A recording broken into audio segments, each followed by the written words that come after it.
Hey guys, I'm Lost. You may know me if you're a frequent viewer of my channel, but I thought I'd walk you through this artwork I did of Ina in the kind of style that I've been doing recently, which is the kind of sweet, intimate moments type deal. And this one was done really fast. I finished the whole artwork in about 50 minutes. And that's mainly because I didn't try to do line art and get crazy detailed. It was just kind of getting the idea out quick and fast before I left on my vacation. And I got back from my vacation actually yesterday at 9 o'clock in the morning after taking a 5 o'clock flight and then getting a flight in between at about 9 o'clock, and I had to leave at midnight to board the plane. So it was like a 3.5 hour trip back on the airplane to Dallas, then a 4-hour drive home, and then I had to pick up my dog. It was a whole to-deal, but you don't care. Anyway, I'll probably be releasing this artwork on my birthday. My birthday is actually the 27th of May. So hopefully it comes out on time, but back to the artwork, which is what we're all here for. Sorry, I had to pause the recording for a moment there because I had to cough. I got a little bit sick on the trip because you're in a big ship with a lot of people who don't wash their hands. So even if you do wash your hands, you're kind of at the mercy of the elements. That's also why my voice is a little bit deeper and I may have slight congested sounds. Oh god. Crap. Yeah, but my mouth is just full of gunk and I'm trying my best not to be annoying. But in this particular artwork, I wanted to go for kind of an embrace, laying in bed, super happy and content with life, you know what I mean? And the hard part for me is always drawing the men, because if I'm being 100% honest, I suck at drawing men. And that's a problem I've dug my own grave, so to speak, and I kind of have to deal with the consequences because holy crap, do I not draw men enough to actually be good at it. Because the proportions are slightly different, more boxy and a bit wider in terms of build, especially if you want the man to look attractive. But there are different styles for men. There are the big bulky ones, the wider stature. We also have femboys or twinks or whatever you want to call them. But either way, it's kind of a tricky process for me because I don't typically draw them. So remembering the proportions is a bit difficult. This artwork is a bit cheaty with it though, because it definitely doesn't show much of the guy, right? It's mainly just the arm and maybe a piece of the neck. It's not that insane. So me sitting here saying I can't draw men when I barely have to even draw a man it's kind of dumb. So either way, we have the basic idea here. We have her lying on his chest, and so the point of these artworks has been kind of like a self-insert situation, kind of delving into that. It almost feels bad to say, but that parasocialness. I don't know, because I've tried drawing the girls with other girls before, and that's neat and all, but I don't know, maybe I don't know, maybe I shouldn't do what I'm doing, but I try to keep it as ambiguous as possible. Let's say that. So man, saying all this out loud is making me consider some things that maybe I should think about. Okay, well, that's something to think about now.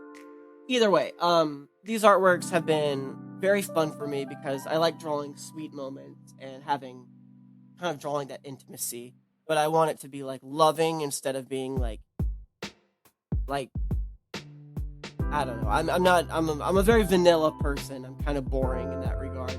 So I like drawing the things that make me happy, and I've found out that the things that I enjoy are the things a lot of people enjoy, which is good.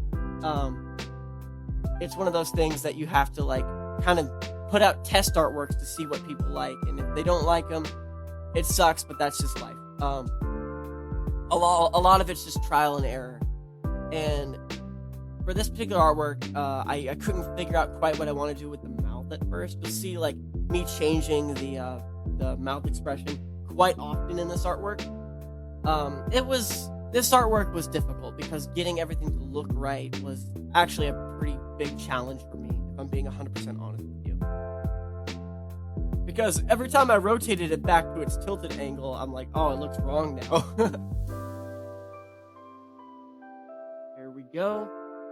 So, as you can see, I couldn't figure out the mouth. I was just doing it 100 times. Like, what am I doing wrong? Why does it look like garbage? And the reality was, I just sucked at it. I wasn't doing it correctly, and I couldn't figure out what was wrong because I didn't know what was wrong. So, this is just kind of good to show, because just because I've been doing it for many, many years doesn't mean the uncertainty of artwork has gone away. In fact, even pros will sometimes just beat their heads against their tablet, like, why is this not working? What am I doing wrong? As you can see, there's a big jump cut in time. And the reason for that is, yet again, I forgot to hit the record button. And I also forgot to hit the time-lapse button, so I don't even have a time-lapse to fill in the blanks on this one, which is just fantastic. So that's an unfortunate situation. We're going to coloring the base colors in right now. Goodness, I am dying in my room right now because it's so hot in here. I'm back in Texas and I was used to Alaska weather. So now I got some catching up to do, so to speak. So now we got the basic ideas and we're about to start doing the hair. At least I believe that's next in line for what I'm doing this artwork. Let's see if I'm correct. Yep, nope, wrong. I was super wrong. I did the guy's skin tone next. Well, the more I keep learning, maybe I'll figure it out in the future. I did some adjustment to the hue and saturation to make it look a bit better and a bit more correct, so to speak. I don't draw Ina nearly enough, and I really should, because I really like Ina. She's super, super adorable. She's also a fantastic artist, way better than me. She's so good. Every time I look at her artwork, I go, wow, she really got it figured out, you know? But I know she's probably like me, and if anybody said that to her, she'd be like, oh, well, like, there's still situations I don't understand. And I'll be like, yeah, but, like, why do you have to not understand them better than me? No, but seriously, it's one of those things that if you haven't seen Ina's artwork, I recommend looking up her art. She's amazing. If you're an art fan, you'll really enjoy her work. Also, Riora, I can't pronounce her name. The pink cat, big pink cat VTuber, HOLOLIVE, Justice.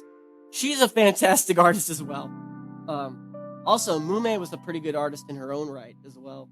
So it's one of those things that the thing I like about HOLOLIVE is they do employ a lot of artists, and that's really cool to me. I think in the past, I thought about auditioning for HoloStars, but a few of my friends were like, nah, man, you'll do fine not being in there. And it's true, but that doesn't mean, like, the thought didn't cross my mind, like, what if I did audition? Would that be okay? But at the same time, I think, like, if I did join, people would instantly know it's me because of my style. Because my particular art style is pretty recognizable from what people have told me.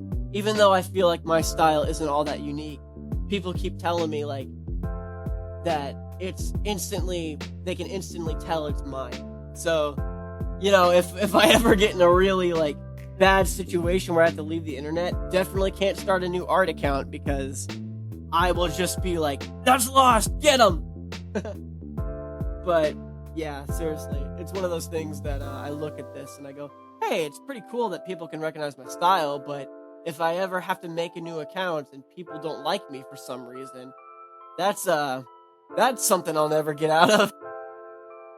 But honestly, it's one of those things that it is really, really cool. I actually found recently that some artists, up-and-coming artists, have been learning from my YouTube account, actually, and have been, like, using pieces of my style in their own artwork. And I thought that was really freaking cool. I always find it odd whenever artists get upset at someone like, you copied my style. It's like, okay, and? Like, I mean, come on. Isn't it awesome that somebody tried to learn your style? Like, how is that not a huge freaking compliment? It's like, well, no, they stole from me. Like, they're learning. Like, they're not stealing from you. Like, it's not like they're pretending to be you. Like, what's the harm in it? I always find that idea of, like, ownership over a style really annoying to me, because how are people supposed to learn and develop their own style if they can't practice someone else's? the way I've always seen it is style is just a bunch of your influences mixed together. So I always tell people whenever they learn from my style, like, don't just learn from me, learn from everyone. And then over time, you will develop something that's uniquely you. That's what I did. One of the first people I learned from was an artist called Skew-chan. And she was amazing. She was a big influence on me. Then when I moved to Pixiv, I can't remember some of the names of the artists, but I'll get you a list. Anyway, if you like this video, like, comment, subscribe, hit the bell. Thank you so much for watching. I'll see you guys next time. Bye.